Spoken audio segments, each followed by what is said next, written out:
Yo guys, what's going on? Welcome back to the channel. So, a few days ago, we looked at this channel called What If? And we looked at what would happen if there was no oxygen for 5 seconds.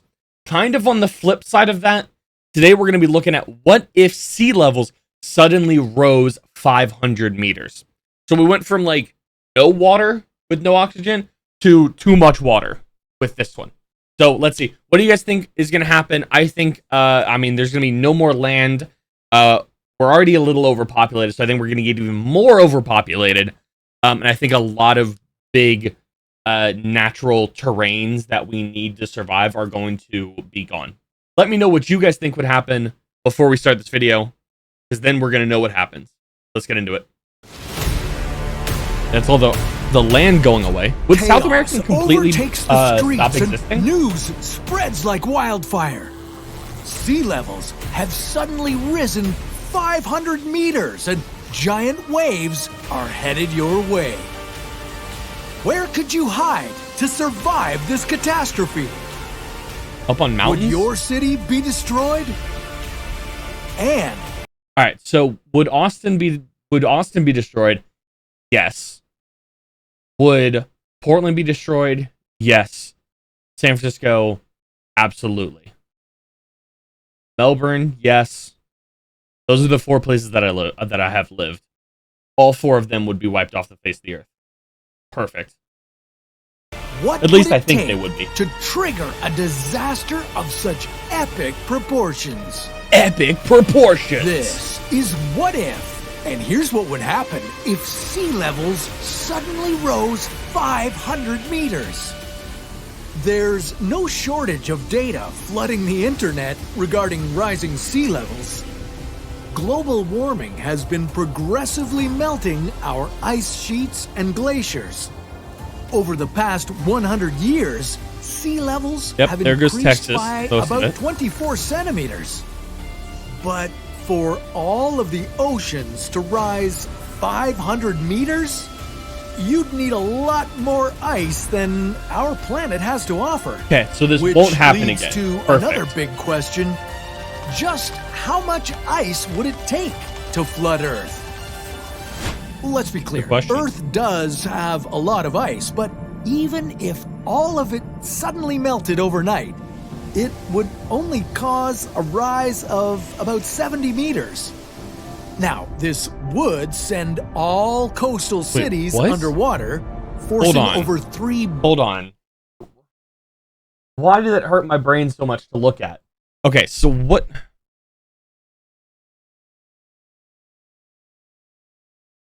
Is this upside down? So is this the top of the water then? Or is this still the bottom and this is like some optical illusion thing where this looks to be the top but this is still the bottom? Because my brain does not like this picture at all. All coastal cities underwater, forcing over 3 billion people to leave their homes and head for higher ground. But that would be just a soggy walk in the park compared to the disastrous aftermath if our planet had 7 times more ice and all of it suddenly melted. Now, that doesn't seem like that much more ice. That is a ton more ice. You'd be looking 7 at times the amount of ice. Half-kilometer rise in sea levels. And devastating. That's London, I think. Anything but that's Shanghai. An understatement. That might be Shanghai. Are you sure? Would it be enough to submerge all of the land on Earth? I don't think it gets all the land. I think it's most of it. No. The average elevation of land above sea level is about 840 meters. So that's safe. There would still be some ground left for you to move to. I mean, that is, unless you wanted to move to Australia. That continent would now be almost 200 meters underwater. Jeez. Europe could face a similar fate, with many of its countries sitting way below the 500-meter mark. Places like Denmark... Was that all of Europe goes underwater, basically? Denmark and the Netherlands would be completely submerged, while Spain and France might keep their highest peaks above the water. The United States and Canada wouldn't be ideal places for survival either. Most Africa? of North America Africa would and now Asia. be the ocean floor. So where could you find safety among the chaos? Well, try Africa. Okay, yep. This continent usually sits at about 600 meters above sea level. So some big patches of it would stand a chance to remain dry. Okay, good. If you want an even better chance at survival, you'd go to Chile or Afghanistan. Okay, yeah. Makes These sense. countries have some of the highest elevations on the planet, so they'd likely suffer the least. But your absolute best bet at a better post-apocalyptic Build a life? boat? Well, look to China. Yeah. Yeah, not Okay. only does China have higher elevations, it would also become the largest and most powerful nation on Earth. Okay, that makes But sense. you might be short on time to get there. So this scene, I don't know why I know this. This is going back the other day when I was like, I know a lot of useless facts, and I like to learn a lot of useless facts. This is the only take of this scene that they have. I can't remember what movie it is, but this is all practical effects. They use so much water for this scene that it destroyed the entire set that they built. And that was the objective. The objective was, let us actually use water and let's see how water would realistically affect things, the buildings, the trees, the pool, how it would mess everything up. This is one take. They didn't do another. This is the one and only take that they did for the scene. Don't know why I know that. Don't know what movie it is. I just know it. Billions of people would perish as coastal floods swallow entire cities and countries. Even if the few survivors somehow Definitely doing the managed news like to that. reach higher ground, the disaster wouldn't end there.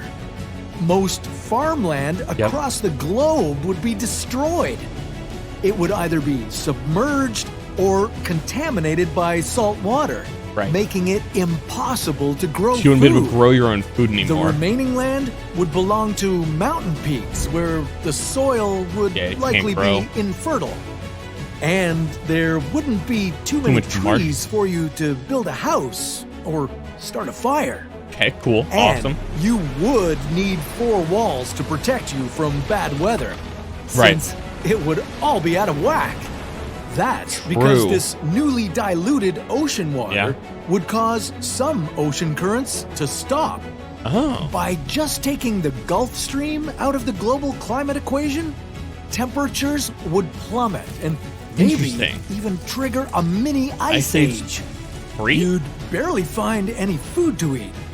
Almost all the land animals would drown. And Huh. fish? Well, marine life wouldn't be so lucky either. Really? They're used to living in a higher salt concentration. Oh, so okay. when the glaciers True. melt and dilute the salt water with fresh water, all the Right. fish would bloat and die. It's all And scary I'm assuming then we stuff, also but then couldn't eat that fish because it's contaminated? Or would we be able to eat the fish then? I don't know. Good question. what about humans? We'd be shocked. Well, our own We're water done. We're reservoirs done. would There's- mostly be wiped out. Yeah. That's because the ocean water would infiltrate groundwater reserves Yeah. and pollute nearby fresh looks water, Tasty. turning drinking water undrinkable. Yeah, put on your thinking cap because you'd have to find some clever ways to recycle water to drink. Oh, lovely. And with that, the big blue sphere we call home would truly become almost exclusively blue. And Wow. barely our home at all. Yeah, so maybe you shouldn't play with ice. Or better yet, you could make sure none of this ever happens Global by warming. trying to refreeze the Arctic. Yes. Yeah, but that's a story for another What If. I do really, really like these videos. But as you saw at the very end of that video, there is another one that they did that was what if we could refreeze the Arctic. Let me know down below if you guys want me to react to that. If you're new here, hit that subscribe button. If you're not new here, hit the like button. because likes and subscriptions do really help. We're so close to getting 500 subscribers on the channel. Until then, be safe, and I'll catch you guys later.